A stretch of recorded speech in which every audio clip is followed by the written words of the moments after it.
தாவேகா தலைவரின் பேச்சை கேட்க வந்த சுமார் 35 பேருக்கு மேலாக இறந்து விட்டதாக செய்திகள் வந்த வண்ணம் உள்ளது. இது மிகப்பெரிய சோகத்தில் தமிழகத்தையே ஆழ்த்திவிட்டது. இந்த நிகழ்ச்சியை சரியான நேரத்திற்கு நடத்த தவறியது தாவேகா தலைவர் விஜயினுடைய அஜாக்கிரதையும் அவர் செய்த செயலால் தான் இப்படி ஒரு துயர சம்பவம் நடைபெற்றுள்ளது. காவல்துறை முதல் தகவல் அறிக்கையில் தாவேகா தலைவரை எதிரியாக குற்றவாளியாக சேர்க்க வேண்டும். விஜய் என்ற நபர் அவருடைய சுய சம்பாத்தியத்தில் இருந்து ஒரு நபருக்கு 1 கோடி ரூபாய் நஷ்டஈடாக கொடுக்க வேண்டும். இன்று கரூரில் தாவேகா கூட்டத்தில் பங்கேற்ற ரசிகர்கள், தொண்டர்கள், பொதுமக்கள் தாவேகா தலைவரின் பேச்சை கேட்க வந்த சுமார் 35 பேருக்கு மேலாக இறந்து விட்டதாக செய்திகள் வந்த வண்ணம் உள்ளது. இது மிகப்பெரிய சோகத்தில் தமிழகத்தையே ஆழ்த்திவிட்டது. கனத்த இதயத்தோடு தான் இந்த சம்பவத்தை பதிவு செய்ய வேண்டியுள்ளது. இந்த துயர சம்பவம் நடைபெறுவதற்கு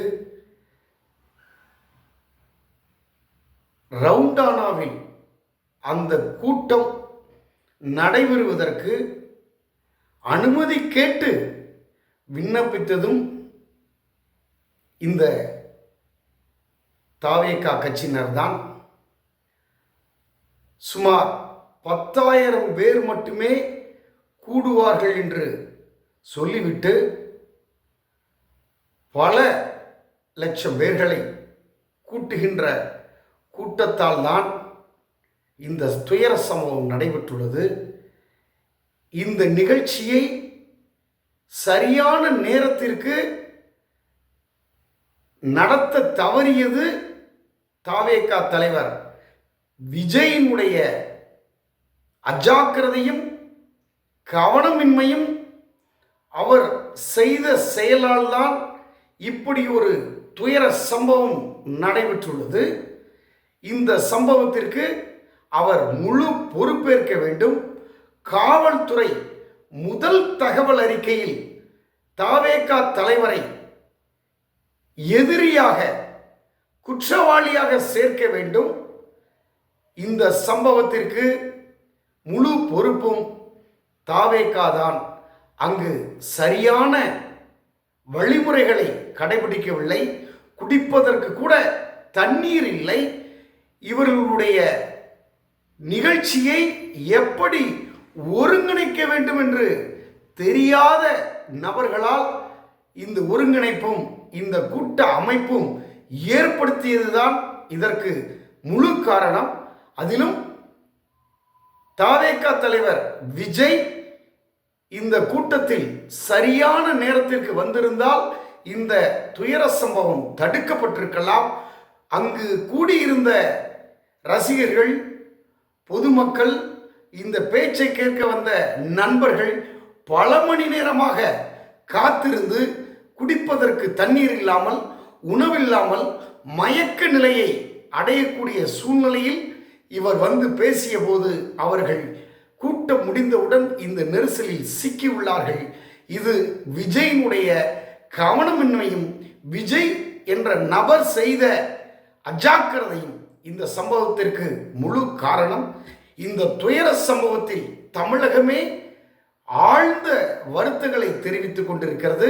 அதே சமயத்தில் இந்த சம்பவத்தில் இன்னும் பலர் கவலைக்கு இடமாக இருப்பதாகவும் தெரிகிறது, பலர் காயமுற்றுள்ளதாகவும் தெரிகிறது. இதில் இறந்த நபர்களுக்கு விஜய் என்ற நபர் அவருடைய சுய சம்பாத்தியத்தில் இருந்து ஒரு நபருக்கு 1 கோடி ரூபாய் நஷ்டஈடாக கொடுக்க வேண்டும். இதில் காயம் பெற்றவர்களுக்கு 50 லட்சம் ரூபாய் கொடுக்க வேண்டும். தமிழக அரசு விஜய் மீது துரித நடவடிக்கை எடுத்து முதல் தகவல் அறிக்கையில் முதல் குற்றவாளியாக அவரை சேர்க்க வேண்டும். இது போன்ற துயர சம்பவங்கள் எதிர்காலத்தில் நடக்காமல் தடுக்க வேண்டும். இந்த நிகழ்ச்சி சேலத்தில் நடைபெறுவதாக இருந்தது. அதனை மாற்றி அமைத்து ஏற்கனவே முப்பெரும் விழா கரூரில் நடைபெற்ற சூழ்நிலையில் இது போன்ற சம்பவத்தை ஏற்படுத்த வேண்டும் என்ற நோக்கம் விஜய்க்கு இருந்ததா என்பதையும் விசாரணை செய்ய வேண்டும் என்பதுதான் என்னை போன்றவர்களின் கருத்தாக உள்ளது. திருநெல்வேலியிலிருந்து வழக்கறிஞர் ஆ. பிரம்மா. நம்ம கரூர் பிரச்சனைக்கு வருவோம். இந்த மணல் கொள்ளை தாங்க கரூரோட தீராத தலைவலி. மணல் கொள்ளை கரூரை வறண்ட மாவட்டமாக்கிட்டது மட்டும் இல்லாம சட்டவிரோத கல் குவாரிகள் கரூரின் கனிம வளத்தை அழிச்சுக்கிட்டு இருக்கு. இதுக்கு காரணம் யாரு? சிஎம் சார் 11 மணிக்கு பதவி ஏத்துக்கிட்டா 11:05 மணல் கொள்ளை அடிக்கலாம்னு ஓப்பனா சொன்னவங்க தானே உங்க ஆளுங்க. 2026 மணல் கொள்ளை அடிக்கிறவங்க கிட்ட இருந்து அதுல வர்ற பணத்தை வச்சு தமிழ்நாட்டு மக்களை விலைக்கு வாங்கிடலாம்னு கனவு காண்றவங்க கிட்ட இருந்து நம்ம காவிரி தாய்க்கும் கரூருக்கும் விடுதலை வேண்டுமா வேண்டாமா? கிடைக்கும், கவலைப்படாதீங்க. தமிழ்நாட்டின் 3வது பெரிய ஏரி இங்க இருக்கிற பஞ்சப்பட்டி ஏரி. அதோட பரப்பு 1000 ஏக்கருக்கு மேல. அந்த ஏரி நல்லா இருந்தா விவசாயம் செழிப்பா இருக்கும். விவசாயம் செழிப்பா இருந்தா மொத்தமா பல லட்சம் குடும்பம் சந்தோஷமா இருக்கும். ஆனா பல வருஷமா அதை சீரமைக்காம அதுக்கு தண்ணி வர்ற வழிகளை சரி செய்யாம போட்டு வச்சிருக்கிறாங்க இந்த ஆட்சி செய்யறவங்க. நம்ம ஆட்சி, அதாவது உங்க ஆட்சி வரும் அன்னைக்கு இந்த பஞ்சப்பட்டி ஏரிக்கு உயிர் வரும். உங்க முகத்தில் நிம்மதி சந்தோஷம் எல்லாம் திரும்ப வரும். ஜவுளி தொழில் கரூர் நகரை வளர்த்தெடுக்குது. இருந்தாலும் மக்கள் பாதிக்காத வண்ணம் ஜவுளி தொழிற்சாலைகள் இருந்து வெளியேறிய கழிவுகளை சுத்திகரிக்க அறிவியல் பூர்வமான நடவடிக்கைகள் எந்த அரசும் எடுக்கவே இல்லை என்ற கவலை மக்கள் கிட்ட இருக்கு. இதை தீர்க்கக்கூடிய பிரச்சனைகள் எல்லாம் அலசி ஆராய்ந்து உண்மையாகவே நாம அவற்றை முன்னெடுப்போம். இப்ப நான் ஒரு விஷயத்தை பத்தி முன்னாடியே பேசலாம்னு சொன்னேன்ல, இப்ப அந்த விஷயத்துக்கு வருவோம். இன்னொரு முக்கியமான பிரச்சனைக்கு காரணமா இருக்கிற ஒருத்தரை பத்தி நம்ம பேசாம போனா நல்லாவா இருக்கும்? கரூர் வரைக்கும் வந்துட்டு அவரை பத்தி பேசாம போனா நல்லா இருக்குமா? நல்லா இருக்காதுல. எதுக்கு சுத்தி வளைச்சுக்கிட்டு ஸ்ட்ரைட்டா விஷயத்துக்கே வருவோம். இந்த கரூர் மாவட்டத்தில் ஒரு மந்திரின்னு ஒருத்தர் இருந்தார்ல, இப்ப அவர் மந்திரி இல்ல, ஆனாலும் மந்திரி மாதிரி. நான் யாருன்னு உங்களுக்கு சொல்லிதான் தெரியணுமா என்ன? ஒரு க்ளூ ஒண்ணு கொடுக்கலாமா? பாட்டிலுக்கு 10 ரூபா, பாட்டிலுக்கு 10 ரூபா, பாட்டிலுக்கு 10 ரூபா, பாட்டிலுக்கு 10 ரூபா, பாட்டிலுக்கு 10 ரூபா, பாட்டிலுக்கு 10 ரூபா, பாட்டிலுக்கு 10 ரூபா, பாட்டிலுக்கு 10 ரூபா. இப்ப ரீசெண்டா கரூர்ல ஒரு விழா ஒண்ணு நடத்தினாங்களே, அது என்னப்பா 30 பேர் விழாவா? 30 விழா, சாரிப்பா கன்ஃபியூஸ் ஆயிட்டேன். அந்த விழாவில் மாண்புமிகு சிஎம் அவர்கள் இந்த மாஜி மந்திரியை பத்தி உச்சி மேல தூக்கி வச்சு மெச்சினதெல்லாம் நம்ம காதால கேட்டோம் இல்லையா?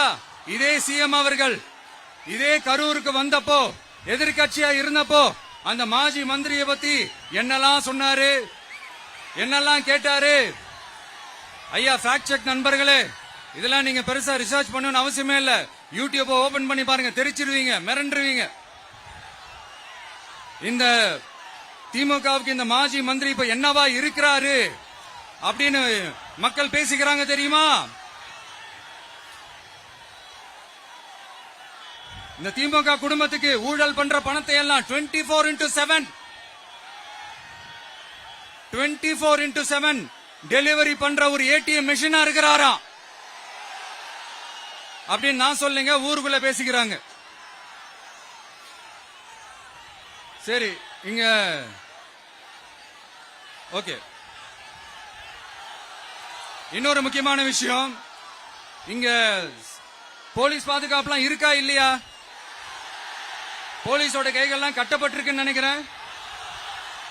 போலீசார் மக்கள் தான் சார் எஜமானர்கள். மக்களுக்காக மட்டும்தான் பயப்படணும், வேற யாருக்காகவுமே பயப்படணும்னு அவசியமே கிடையாது. இன்னும் 6 மாசம் தான். ஆட்சி மாறும், காட்சி மாறும், அதிகாரம் கை மாறும். உண்மையான மக்களாட்சி, மனசாட்சி உள்ள மக்களாட்சி அமையும். அப்ப தெரியும் எல்லாருக்கும் சுதந்திரமும் பாதுகாப்பும் 100% வரும். தேங்க்யூ நண்பா.